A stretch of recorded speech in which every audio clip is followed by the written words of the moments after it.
அண்மை செய்தி. Delhi Sengottai metro rail நிலையம் அருகே கார் வெடித்த சம்பவத்தில் 9 பேர் உயிரிழந்திருக்கிறார்கள். பலரின் நிலைமை கவலைக்கிடமாக உள்ளதால் பலி எண்ணிக்கை மேலும் அதிகரிக்க வாய்ப்பிருப்பதாக அஞ்சப்படுகிறது. இது குறித்து டெல்லி செய்தியாளர் கார்த்திக் இணைந்திருக்கிறார். அவரிடம் கேட்கலாம். கார்த்திக், வணக்கம். இது பற்றிய கூடுதல் விவரங்கள். வணக்கம் சார். டெல்லி செங்கோட்டை அருகே அதிபயங்கரமாக கார் வெடி விபத்து ஒன்று ஏற்பட்டுள்ளது. இதனால் அங்குள்ள பொதுமக்களும் மற்றும் அச்சமடைந்துள்ளனர். அங்கிருந்த மற்றும் 8 வாகனங்கள் தீப்பிடித்து எரிந்துள்ளது. 2 இருசக்கர வாகனங்கள் மற்றும் ஈரிக்ஷாக்கள் 2ம் ஒரு வேனும் மட்டும் தீப்பிடித்து எரிந்து வருகிறது. இதை அணைப்பதற்காக தீயணைப்பு பணியினரும் விரைந்து ஈடுபட்டு வருகின்றனர். காவல்துறை இது குறித்து விசாரணையும் நடைபெற்று வருகிறது.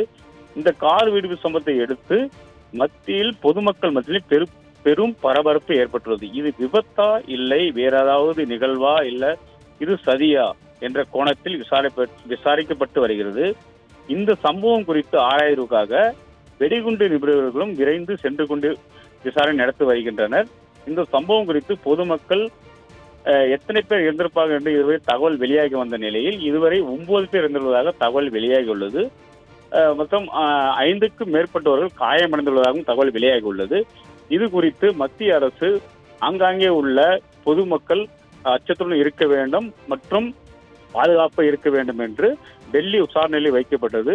மற்றும் பொது இடங்கள், விமான நிலையங்கள், ரயில் நிலையங்கள், மத்திய பாதுகாப்பு அமைச்சகம், நாடாளுமன்றம், சுப்ரீம் கோர்ட் வளாகம் எல்லா இடத்திற்கும் விரைந்து பாதுகாப்பு கொடுக்கப்பட்டுள்ளது.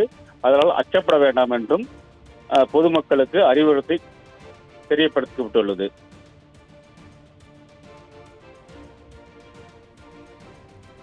இணைப்பில் வந்து விவரங்களை வழங்கியமைக்கு நன்றி கார்த்திக்.